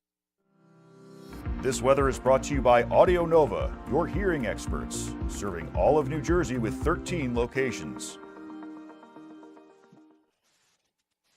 All right, a lot of sleet yesterday, making for some slick spots this morning, and a lot of schools on a delayed opening, Mike. Many, especially in northern New Jersey, where it was pouring sleet yesterday. Think of like a heavy shower of rain, and all of those raindrops coming down as little ice pellets, doing a little more than just pinging off of the windows. They were accumulating on the road, making for some slippery conditions. So, with that lingering today, well, it'll take a while for the sun to get going to eventually melt all that. Down in southern New Jersey, where you just had a plain rain yesterday, you're starting off fine with clearing skies as temperatures warm into the upper 40s along the shore, low 50s a little further inland. It'll take a while for the sun to completely clear out the clouds for you, with most of that sun starting off in northern New Jersey, but we're still lagging behind our average high of 47 degrees. And to think that we'll be in the 50s this afternoon across northern New Jersey, it'll look great once these clouds eventually clear out. Into this evening, I think the clouds are back and then the rain takes over. So you see that with the futurecast. Our next warm front rides along New Jersey and gives us some rain beginning tomorrow, lasting into the afternoon, and sticks around into at least the first part of the morning on Friday. So that gives us clouds for Friday, clouds on Saturday, have to wait for Sunday to clear out, and that will provide a beautiful start to the day, nice and dry, nice and sunny to begin the second half of our weekend. And from that point, temperatures are off to the races. Look what happens with the 7-day as we slowly climb out of the 40s into the 50s and then 60s by Saturday, likely getting into the 70s as soon as Sunday in some spots and well into the 60s solidly on Monday and Tuesday. But again, there will be some spots that pop into the 70s as well. Once you head down the shore, though, you get that little bit of a breeze off of the Atlantic and the temperature drops off at least 10 degrees, probably more. So this is the time of year where, since the Atlantic is still in the 40s, it's going to feel chilly. Remember how cold it was this winter? A lot of that cold sticking around, for at least in terms of temperature for the water, and so that's going to take a while for the Atlantic to warm up because you had, ice at the beaches, Ken. You saw people skating around on the beach this past winter. So yeah, the water is going to have a very delayed warm up into the rest of spring. And doesn't it take longer for salt water to freeze, or longer, that it has to be a couple of degrees colder for salt water to freeze, or am I wrong? Does the salt A not couple of affect the degrees, temperature but it's freeze? barely perceptible. That's from like a scientific standpoint. But to the human body, you Because can't I'm really a tell the nerd. difference. I'm a geek and a nerd, that's why. But yeah, I knew, because I know that even from cooking, and we're going to be talking to a cookbook author in a second, that if you add just a few drops of alcohol to water, it changes the dynamics of the temperature of freezing and things like that. If you're trying to put alcohol into ice cream, make ice cream with it, you go to freeze it, it doesn't necessarily freeze. That's another show, another day. But I appreciate you as always, Mike. Thank you, sir. It is currently 38 degrees in Trenton. It's 39 degrees northern New Jersey and Monmouth County, 35 degrees in Vineland, and 37 degrees in Cape May. In terms of traffic, let's go over, shall we, to the Garden State Parkway. We have a combination of what looks like a broken down vehicle in the same zone where we have some pothole repairs. It just so happens that that vehicle happens to be stalled there. It's not really causing major issues. Just giving you a heads up, more for the pothole repairs. It's in that exact spot where that vehicle is. And when they have the pothole repairs, they stop the truck, and that's going to impact the lane. And this is morning drive, so we're just giving you a heads up. So this is on the Garden State Park. Yes, Pam is telling me maybe he got a flat. Let's hope he's just careful changing it, he or she. But Garden State Parkway, this is exit 127 by 287 Woodbridge Township. And they're saying that the center lane may open and close to traffic till further notice while they repair potholes. Just beware of that. We have a crash on the Jersey Turnpike, Eastern Spur southbound at interchange 15 WI 280 in Kearney. All lanes are open, causing a little bit of a brake check. On Route 1, there's a crash southbound at 18 in New Brunswick. So Route 18, New Brunswick, US 1. There is a crash to look out for. And on Route 139, let's take a look at the approach to the Holland Tunnel. This, if we have it, this is the approach, and it's pretty heavy right now. We are told there's a crash. That's why it's the lower roadway approach to the Holland Tunnel of the split. There you go. Look at that. Yuck. That is a mess. Sorry for the lens being so dirty. That's all the salt and bad weather built up. But that is as you approach the Holland Tunnel. You can see the skyline there in the background, causing some real delays. Lincoln Tunnel approach right now is also pretty slow. It's 35 minutes in with the Lincoln. It's 30 minutes with the Holland. GWB upper and lower levels have been a mess all morning. The upper level on the right, lower on the left. You can see upper is barely moving at all. Lower is moving a little bit in that left lane. It's going to cost you 45 to 50 minutes into Manhattan via the GWB. 8:36, and Melissa Niffick is the co-author of National Geographic's National Parks Cookbook, featuring recipes inspired by the beautiful landscapes, cultures, and ingredients that define our wonderful country. From trail-ready yummies, great dishes, seasonal meals, perfect for any home kitchen. We say good morning to Melissa. Congratulations on the release of the cookbook. Thank you so much for having me, Ken. I appreciate it. Do we not have, we don't have your audio for some reason. Let's see if we can check that. Pam? Hi. Can you hear me now? Pam is looking into it. Let's see. It might be just one setting on the computer, Melissa. So, why don't we come back to me, and I'll tap dance a little bit. And Okay. you can see if we can't get Melissa's. Sounds good.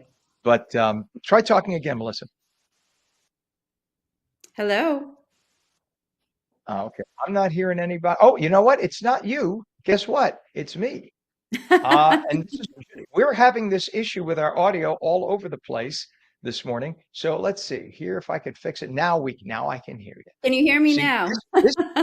Melissa, my apologies. This happened to our previous guest, and it was the guest computer. Now it happened to my computer. There's a gremlin out there. How much you want to bet I bet you that they're updating Windows, and when they do that, this kind of stuff. Maybe. We get back online here. So first off, congratulations on the cookbook. Thank you. What inspired you to write this? Because I find it fascinating. Sure. So I co-authored this book with a friend, a longtime colleague of mine, Nina Elder, and she was originally brought into this project with National Geographic from someone that she knew, and she realized the scope of this project and decided, I need another set of hands, because there's 100 recipes in this book, and we cover all 63 national parks. So I came on board, and we did this project together. Wow. And just for those who have not done cookbooks, I've researched doing them myself. I have a food website called thefooddude.us. I'm very much into it. 30 to 40 recipes is a good size cookbook with pictures and everything. When you get to 100 recipes, that is some serious work. My guess is you even had to whittle it down to 100. Am I wrong? No, you're right. And it's the biggest difficulty in this project is trying to distill one park or a region into one recipe, right? It covers so many different things. We wanted to make sure that we were covering the landscape correctly, the people correctly. So many hours of research, and frankly, years. This book took a couple years in the making. So yes, there was a lot of research that went into it, a lot of whittling down, but we think we got it. Amen. And you are clearly no stranger to cookbooks and food. You know your stuff with a lot of experience. And this book connects food with some of the most iconic national parks. So how did you pick which national parks, and what kind of research did you do? Sure. So we actually included at least one recipe for every national park. There's 63 national parks, and some parks have 2. And in terms of the types of recipes, so we reached out to lodges in the national parks, people that live in the area, chefs that are known in the area. And then we also were inspired by the flora and fauna of the parks. So we created recipes inspired by the landscape and the people of the parks themselves. I'm just curious because one of the most awe-inspiring parks I've ever seen was the Grand Canyon, and I know that's a national park.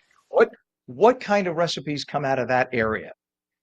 Oh gosh. So the Grand Canyon, there's this lodge called the El Tovar Lodge. You may have stayed there or heard of it. And they're known for, there's an indigenous population there, and they use blue corn. And so we borrowed their recipe and tailored it to our cookbook. But it's a blue corn pancake, and it's really delicious. And it's perfect to say that at breakfast time. Of course, you got Yeah. my mouth watering. Do you have a couple of favorite recipes in the whole book? Maybe that was one of them that you could share with us. Like, what are one or two of your absolute favorites that you tried? Sure. So, gosh, it's like, picking your favorite child. But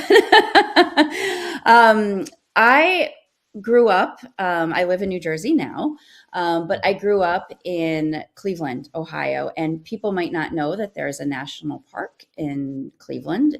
It's called Cuyahoga Valley National Park. Mhm. So, I had two recipes from there, and those are really close to my heart.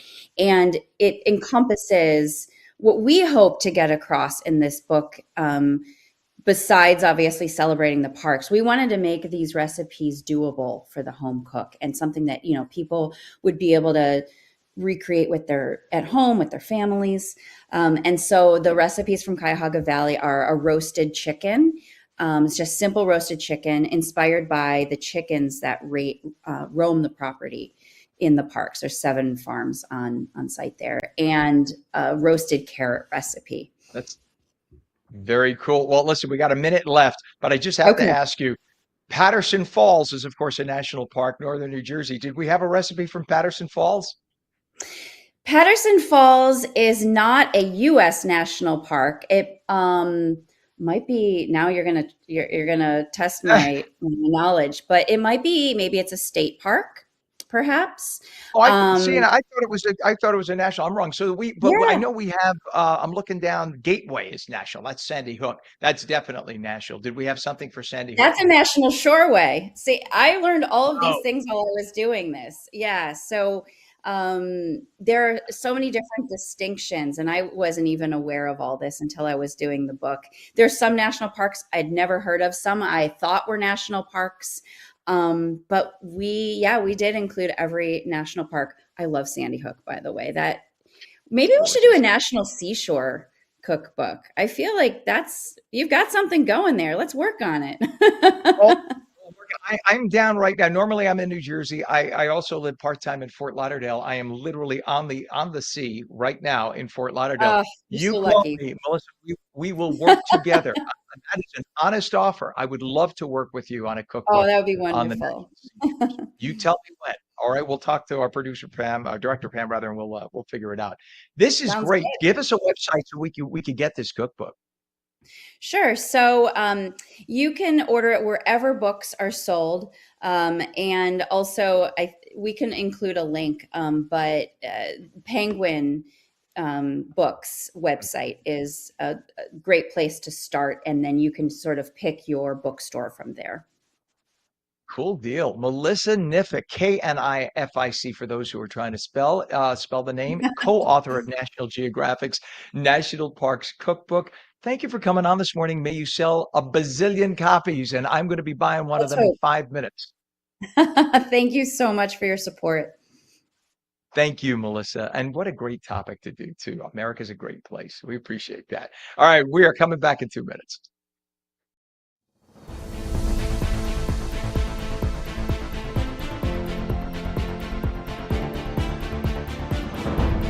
Play it like the New York Sirens. Live in the spotlight. Etch your name in lights.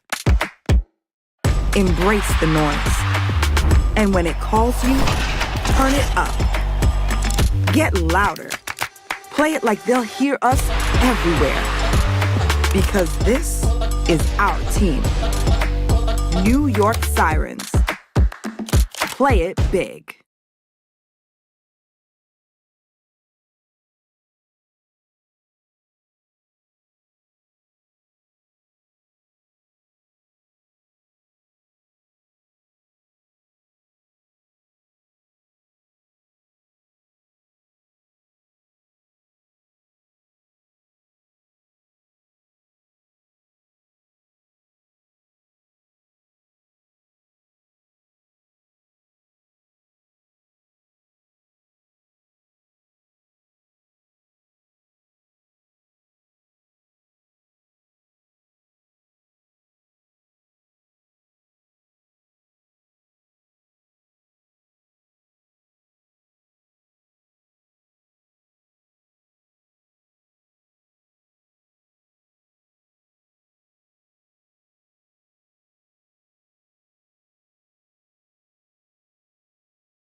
Welcome back to On New Jersey Mornings for your Wednesday at 8:46. Meteorologist Mike Favetta has the forecast near you. This weather is brought to you by Audio Nova, your hearing experts, serving all of New Jersey with 13 locations. Some milder weather on our way, Mike. I know, but Ken, this is a map we haven't seen in a while, the rain deficit map, because there are some areas of New Jersey that still are in a little bit of a drought, even though we've had so much snow, so much rain. Takes a while for that to show up in the reservoirs. For the rest of the time being, at least the rest of the first half of March, you see a little bit of that rain working its way eastward. So above average chances, especially tomorrow, and then going into next week, another opportunity for some very wet weather by the middle of the week. But I'm more excited about the warmth that's ahead through the middle of the month. Look at all that warm weather heading right down toward the East Coast, above average temperatures for most of the East Coast, and that will take us into the middle of the month. So beautiful weather today. Will actually be a few degrees above average in northern New Jersey. We should be at 47 degrees as our average high, but getting to 50 or 51, that will feel lovely with all that sunshine today. And it's just the beginning, because as we head into next week, look at the warming trend. 60s by the end of this weekend, 70s by early next week. And yeah, it's going to be warm and humid on Wednesday with that very warm weather and those warm winds from the south and west. So get ready for some very milder conditions that are on the way, unless if you're at the coast, because the beach locations will be much cooler thanks to those winds off of a very chilly 40s Atlantic Ocean. All right. Thank you very much, sir. We appreciate that. It is currently 38 degrees in Trenton. It's 39 degrees in Morris County, 37 degrees both in Cape May and Vineland. We look at traffic, and we got a lot of it. In fact, debris right now on the Turnpike. This is in the inner roadway northbound south of Interchange 11 by the Garden State Parkway and Woodbridge with the right lane blocked. Again, debris in the roadway there. The rest of these are crashes. We have a crash on the Turnpike outer roadway northbound north of Interchange 13, which is 278, and that's in Elizabeth with the left lane block there. Over to, let's see, GWB approach. We have a crash on the GWB upper level. We're going to show the GWB in a minute. Upper level eastbound, and that is what's causing this massive delay we were showing you on the 8095 approach. We're going to point that out in a moment. Turnpike Eastern Spur has a crash southbound at Interchange 15W, I-280 in Kearney. And then we have roving pothole repairs on the Garden State Parkway in the vicinity of exit 127. Let's go to the 139 cam if we can, Pam. That's the Holland Tunnel approach. And there is a crash right now on 139 lower roadway. This is approaching the Holland Tunnel. Left lane is closed if we have that shot. If not, that's okay. I understand. There it is. So you can see, look at that, the middle range of the roadway. They're just absolutely stopped making your way to the Holland Tunnel. Again, the Lincoln Tunnel approach is going to cost you about 45. The Holland Tunnel is now going to cost you 40. That's gotten really bad. The GWB upper and lower levels, again, the GWB, because we have a crash in the upper level eastbound. So the upper level's on the right, lower's on the left. You can see the lower's a little better because you don't have the crash there. Upper definitely slower. It's going to cost you 45 to 50 minutes in. It is 8:50 right now, and Nikolai Allen is the founder of Safe SAS and an active wildland firefighter. As travel plans ramp up, many homeowners lock their doors. They head out of the house. They don't think twice about the risks they may be leaving behind in their homes. We're going to talk about them this morning. Good morning to you, Nikolai. Good morning. Thank you for having me. And I appreciate the fact that you're on the West Coast. You're in California. Good thing we didn't have you on in our California hour, which is 7 a.m. Eastern. You would have been up at 4 a.m. We appreciate you getting up so early for us. So talk about some of the common home vulnerabilities that people don't think about. They just lock the front door and they leave. Yeah, well, particularly where there's a wildfire risk. I heard you mention you were in Florida right now, where we've seen an increase in activity there. But if you're going to leave and there is a fire risk, you want to make sure that you don't have furniture and debris stacked up against your house or any outlying structures like storage sheds or garages. You want to make sure that you have your vents protected from ember entry points. We can talk about that more if you like, how to do that. And then often overlooked are like garage door gaps or doggy doors or small weep holes or vents where embers can get into your house if there's a fire and smoke, actually. So if wind can enter, then embers can follow right after. And most homes that are lost in wildfires are actually due to windborne embers, not the direct fire front. So I'm on a bit of a mission to educate homeowners about that and help with some solutions that they can do before they leave. Also, turning off your air conditioning or turning off your fans, forced air fans, if you're going to leave and there is wildfire activity or smoke, even from neighboring wildfires. These are all things that can help your structure survive if you're not there. See, now the problem in South Florida is because of humidity levels. They always tell you keep your air conditioning on, otherwise you come back to a house full of mildew. It's different. You in Southern California, and I can understand why you're so traumatized. Your whole, I mean, a chunk of Los Angeles is gone. So that's traumatizing, and much of it could have been prevented, which is why this is such a great evangelization on your part to make sure people are aware. I know in South Florida, you're right. This time of year, it's very dry. And just west of where I'm sitting, as the planes were coming in, because they go all the way inland, turn around and come east from the west, there were wildfires. The pine barrens here catch fire this time of year. It's just part of nature. And then new pine trees grow up in the summertime. But this happens all the time here. But it's interesting that the embers can come in. I know in South Florida, the eaves are quite open to allow for ventilation. So you're saying that with the incorrect airflow, those eaves could be the entry point for an ember, and that could make your whole house go up. Yeah, I was in the Palisades fire, and a lot of the homes I saw catch fire from the garage or from the attic, and you could tell because the structure, the garage was fully involved, and the rest of the house it was spreading to the rest of the house. Same with the attic. So that's what happened in the conflagration of the Palisades fire. Is the fires were really just jumping from attic to attic. Once you let embers in and the structure is involved, it takes a lot of resources to put out a whole structure fire. You're talking about thousands of gallons, usually multiple engines.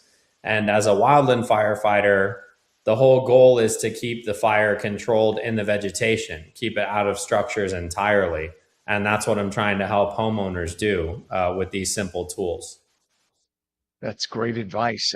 So now I know that emergency responders who have the experience of being out there, they wish that more homeowners would do certain things before leaving their property unattended. What are some of those things? Yes. Well, especially as it relates to wildfire risk, some things that you should do is making sure that you have your defensible space. So what that means is your trees are trimmed off your property at least 10 feet. Where you have trees surrounding your property, they're not connecting. So you can kind of create some separation in the canopy so that if one tree did catch fire from embers, it's not automatically spreading to the other one. Like I said earlier, make sure you don't have debris or wood like firewood also stacked up against your structure, because embers can get blown in and pile up on the corner of your structure, and then that anything that's leaning up against the structure can act as kindling for your structure. So it's better to just have a 5-foot zone around your property where there's no combustibles in case. Also, and then, yeah. Go ahead. I'm sorry. Please continue. I thought you were done. Oh no, just also it depends the risk level. If you think that there's going to be wildfires, there's further steps that you can do, like shutting off your gas, leaving some exterior lights on. So if there is a fire and there's low visibility, then firefighters can see that there's homes there that need to be protected as well. Good deal. And also, I know that turning off your water heater is a big deal. Plus, it'll save you power. Pardon me, power. And I know that from being a homeowner, when you have trees too close to the house, you're also introducing the possibility of termite infestation. You're better off having the trees further away. So there's a lot of good reasons to keep the trees away and well trimmed. Now, not everybody has the time or budget, obviously, for major renovations, but there are some easy, more affordable upgrades that people can do, right? Aside from trimming the trees. Yeah, definitely. So going back to the ember issue, the most vulnerable points are the vents, like in your attic or even your crawl space vents. And so we have an activated carbon ember filter, which can be cut to size. It looks like a lava rock. I actually can show you right here. It looks like a lava rock, but it's malleable and you can cut it to size and it'll let airflow through, and it's coated in activated carbon. So it looks like it wouldn't bend, but it actually does. And that can be cut to size and put behind your vent on the inside. And the activated carbon will actually help filter smoke, toxins, even mold spores.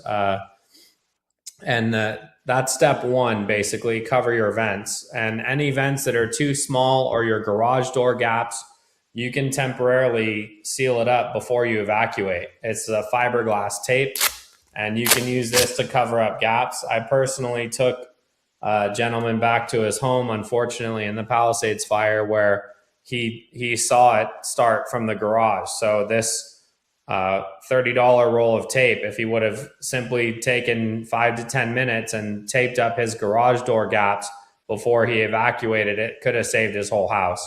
And then lastly is this started in 2018-19 after the Woolsey fire. My own family was personally affected in evacuation. And I saw some homes get fire retardant drops and some homes didn't.